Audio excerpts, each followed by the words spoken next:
साथियों, आप सभी का इस प्लेटफॉर्म पर स्वागत है। यहाँ पर जनसत्ता में एक संपादकीय छपी है हिंदी भाषा और रोजगार, जो कि 14 सितंबर को हिंदी भाषा दिवस मनाया जाता है।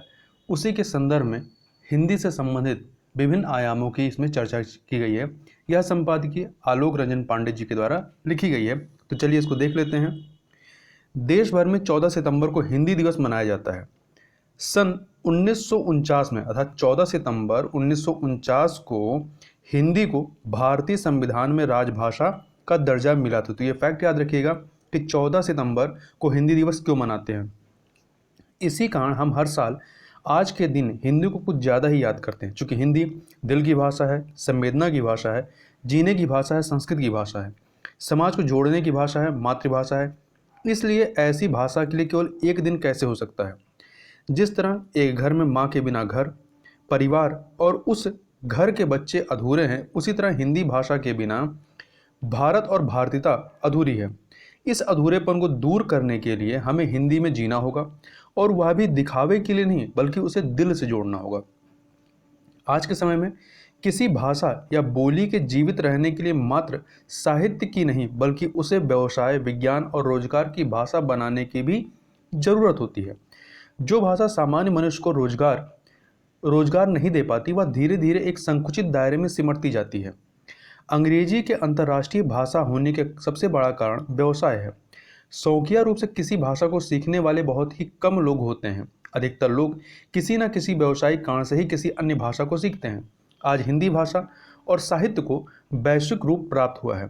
यूनेस्को की एक रिपोर्ट के अनुसार विश्व के लगभग 137 देशों में हिंदी भाषा विद्यमान है। हिंदी भाषियों की कुल संख्या सामान्यतः 100 करोड़ है।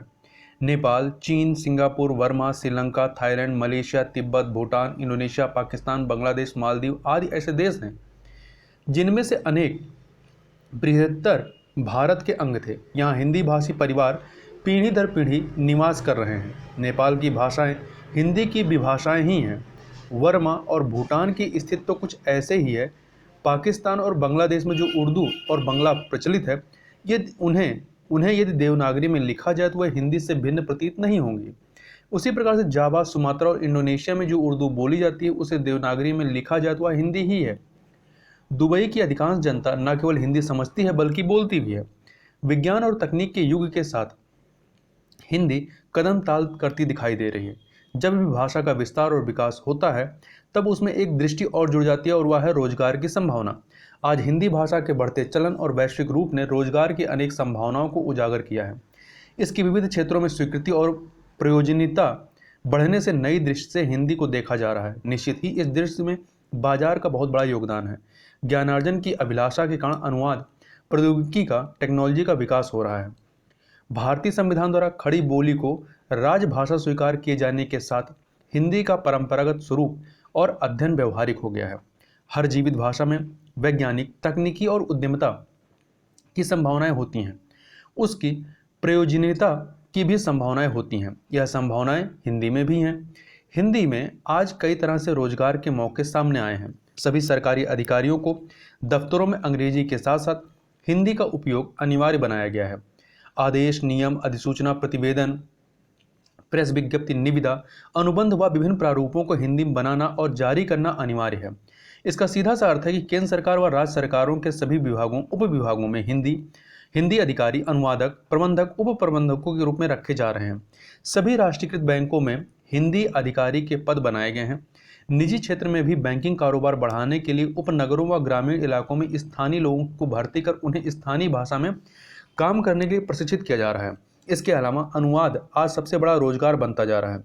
न केवल साहित्यिक किताबों बल्कि मीडिया, फिल्म, जनसंपर्क, बैंकिंग क्षेत्र, विज्ञापन आदि सभी जगहों पर अनुवाद करने वालों की काफ़ी मांग है। टीवी पर तमाम चैनलों के मूल अंग्रेजी कार्यक्रम हम रोज हिंदी में देखते हैं। दर्शकों और पाठकों को यह सुविधा जो है अनुवाद के जरिए ही मिलती है। इसलिए आज अंग्रेजी और अन्य भाषाओं से हिंदी में अनुवाद की बहुत मांग है। विज्ञापन आज के मानवीय जीवन का अभिन्न हिस्सा बन चुका है। आधुनिक इलेक्ट्रॉनिक माध्यमों ने विज्ञापन के व्यवसाय में एक तरह की क्रांति पैदा कर दी है, जिसका बोध हमें विगत वर्षों में विज्ञापन पर लगातार बढ़ते जा रहे भारी भरकम खर्च से पता चलता है। भारत में विज्ञापन का कारोबार हजारों करोड़ रुपए से ज़्यादा का है। इसमें भी हिंदी में विज्ञापनों का बाजार तेजी से बढ़ा है, खासतौर से उत्तर भारत के राज्यों जो पूरी तरह से हिंदी भाषी राज्य कहे जाते हैं। विज्ञापन बाजार पर हिंदी का ही कब्जा है। कारोबार के हिसाब से देखें तो देश भर में 800 से ज़्यादा मान्यता प्राप्त विज्ञापन एजेंसियां हैं। आज भारतीय विज्ञापन उद्योग ने अंतर्राष्ट्रीय मंचों पर भी अपनी एक अलग पहचान बना ली है, भले ही यहां तक पहुंचने में उसे एक लंबा सफर तय करना पड़ा हो। इसलिए विज्ञापन की दुनिया में ही कई क्षेत्र हैं जिसमें हमेशा ही रोजगार के नए अवसर बनते रहते हैं और अब हिंदी भाषियों के लिए काफ़ी संभावनाएं सामने आई हैं। हिंदी का अध्ययन करने वाले छात्रों के बीच पत्रकारिता रोजगार के एक आकर्षक विकल्प के रूप में सामने आया है। इस समय सबसे ज़्यादा पढ़े जाने वाले समाचार पत्रों और सबसे ज़्यादा देखे जाने वाले समाचार पत्रों में 2/3 से अधिक हिंदी भाषा के ही हैं। समाचार चैनलों और अखबारों के अलावा भी हिंदी के अनेक चैनल और पत्र पत्रिकाएं हैं जो योग्य उम्मीदवारों को मौका दे रहे हैं। समाचार पत्रों, पत्रिकाओं, समाचार चैनलों आदि में रोजगार के अनेक अवसर मिलते हैं। फील्ड में रिपोर्टर, प्रेस फोटोग्राफर, संपादकीय विभाग में उपसंपादक, कॉपीराइटर, उद्घोषक के रूप में कार्य कर सकते हैं। इसके अलावा रेडियो जॉकी एक ऐसा करियर है जिसमें आपकी आवाज़ देश दुनिया में सुनी जाती है। ब्लॉग लेखन भी इन्हीं विकल्पों का एक शानदार उदाहरण है। ऑनलाइन हिंदी शिक्षण के कई निजी पाठ्यक्रम स्वरोजगार की दिशा में महत्वपूर्ण प्रयासों के रूप में देखे जा रहे हैं। संचार सूचना प्रौद्योगिकी में दिनों दिन बढ़ रही हिंदी की उपयोगिता और अनिवार्यता अधिक से अधिक कार्य सक्षम युवाओं को रोजगार दिला रही है। ऑनलाइन खरीद और मार्केटिंग और विकिपीडिया के लिए हिंदी में लेखन सृजनात्मक संतुष्टि के साथ वित्तीय लाभ का अवसर भी दे रहा है। बड़े बड़े उद्योग समूहों का कामकाज भले ही अंग्रेजी में चलता हो, लेकिन इन कॉरपोरेट दफ्तरों में हिंदी भी पूरे सम्मान के साथ मौजूद है। अंग्रेजी का ज्ञान अनिवार्य है, लेकिन हिंदी जानने वालों के लिए खास जगह और तरक्की के सुनहरे मौके हैं। ज़्यादातर जनसंपर्क कंपनियां ही कॉरपोरेट कम्युनिकेशन यानी जनसंपर्क का कार्य करती हैं। यह जानकर हैरानी होगी कि 2016 में देश में जनसंपर्क कंपनियों का कारोबार 1120 करोड़ रुपए का था और 2020 तक बढ़कर यह 2100 करोड़ रुपए होने का अनुमान है। जाहिर है हिंदी वालों के लिए यह एक सुनहरा क्षेत्र है, इसलिए इसमें कोई संशय नहीं कि हिंदी में है दम और इस हिंदी के दम पर हम दुनिया में परचम लहरा सकते हैं। तो यहाँ पर हम लोगों ने हिंदी के संबंध में विभिन्न आयामों की चर्चा की। तो इस वीडियो में बस इतना ही। मिलते हैं नेक्स्ट वीडियो में, तब तक के लिए बहुत बहुत धन्यवाद।